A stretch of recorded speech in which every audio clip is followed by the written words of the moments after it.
Okay, welcome back pre-cal to 12.2 Finding Limits, Properties of Limits.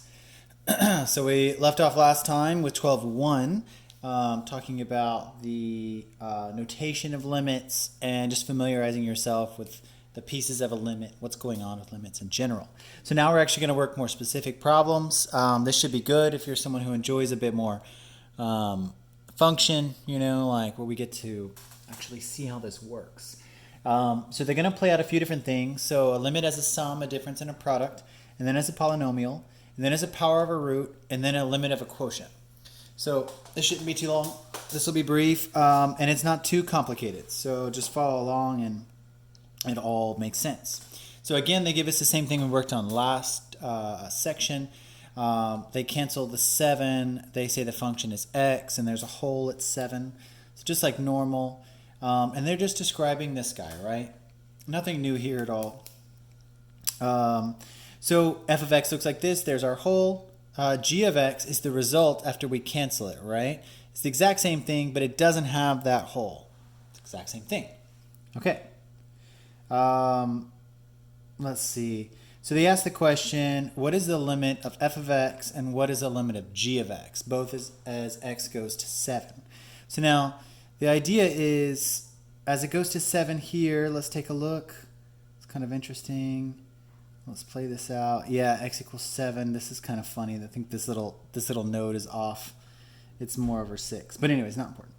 So the idea, though, is, let's see, that these limits are equal. Let me read a bit about this. Remember, when determining the limit, the concern is near x equals a, not at x equals a. So it's near, not at. In this section, we'll be covering a variety of methods. Okay, so it says, do these two functions have the same limits? And it says not necessarily is the take home. And let's get into more specifics in a second. Let's take a look here. So finding the limit of a sum, a difference, and a product. This is just going to give you some basic rules to follow. So up to this point, we've kind of just been doing constants. It's possible that you have a constant times a function, right? And we'll be doing that right out of the gate here. You just move that constant to the front of the limit, and then you determine the limit of that function.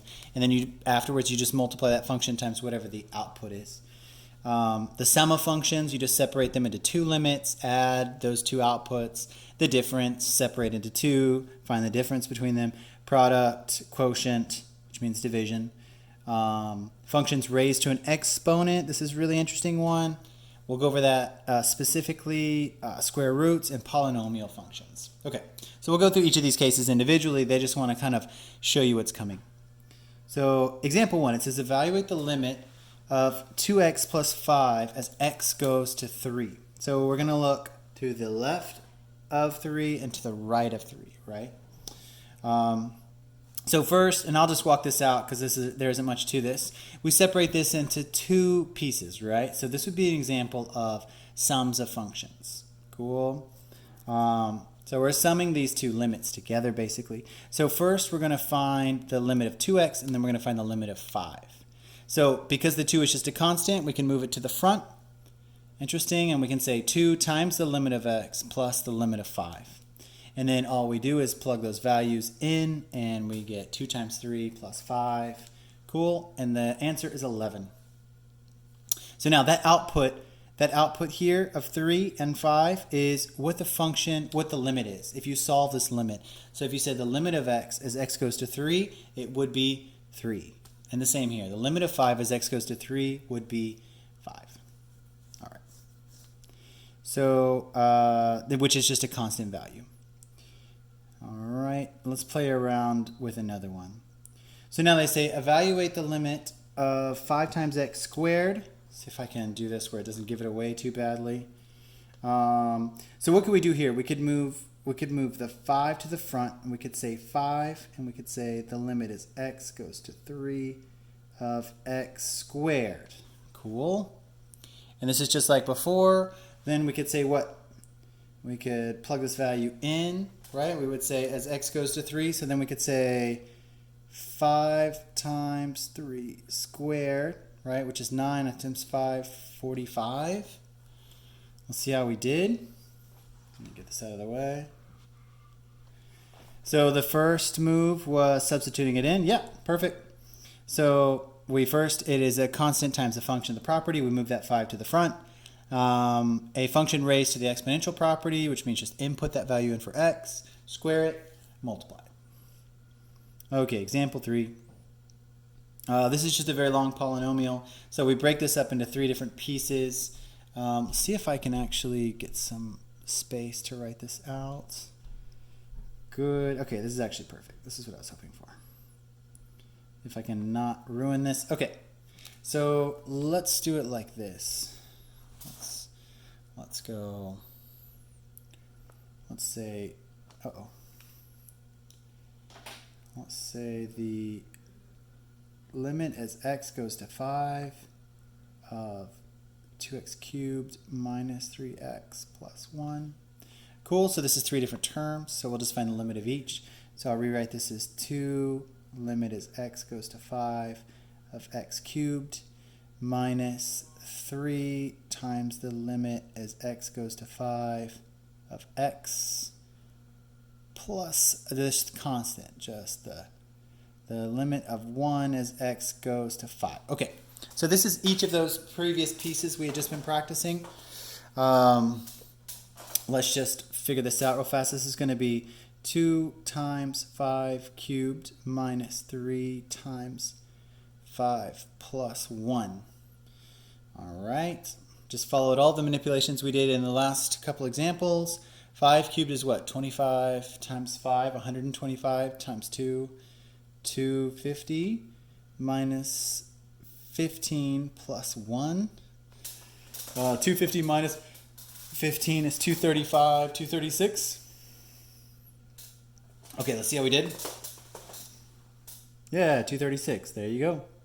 And if you'd like to see the names of each of these things, if that's something that you enjoy, the linguistics of the math, you can. But it's exactly how I did it. Cool. Okay, next up. Finding the limit of a power of a root. So example 4 says, evaluate 3x plus 1 to the 5th power as x goes to 2.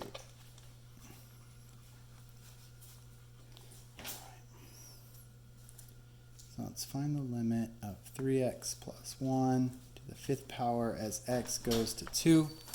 Just like that. Okay, so what should we do? So is this any different? Now it says finding the limit of a power of a root. So do we need anything special for this? Can we break this into different pieces? Can we pull the 5 out front? So let's take a look at this. What could we possibly do here?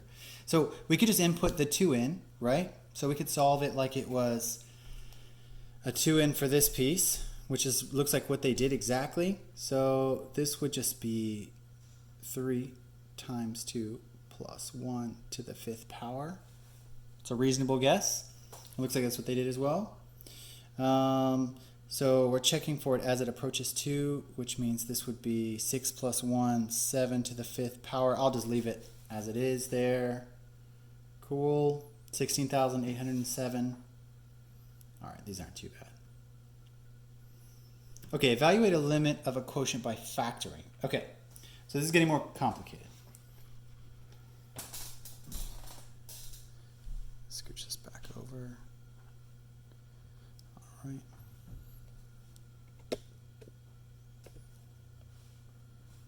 Okay, sweet.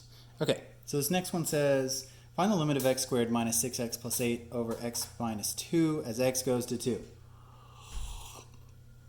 Okay, remember that you're going to want to factor this first before you do anything. So we're going to get some limit as x goes to 2, and let's factor this top bit. It's going to be what? X, 4 and 2, x minus 4 and x minus 2 divided by x minus 2. So these pieces cancel. Cool, watch that whole occur. And so as an output, we get the limit as x goes to 2 of x minus 4. Cool. Okay, plug this guy in. We get 2 minus 4, which is negative 2. All right, all there is to it. And it looks like we need to add that x cannot equal 2, positive 2. They say it here. The limit of a rational function cannot be evaluated directly. Factored forms of the numerator and the denominator may simplify the result being evaluated. Notice the function this simplifies into that, where x cannot equal 2. Notice that the limit exists even though the function is not defined at x equals 2. There you go. So, very interesting. Very simple, too, if you're someone who likes simpler stuff. This is not bad. Okay, lots of extra problems to work on. Here's some division. So let's go slowly. Here's the limit as x goes to 5 of 1 over x minus 1/5 divided by x minus 5. Now, they're not meaning to be tricky about this. This is just a lot of algebra. But that's actually good for you guys. Everyone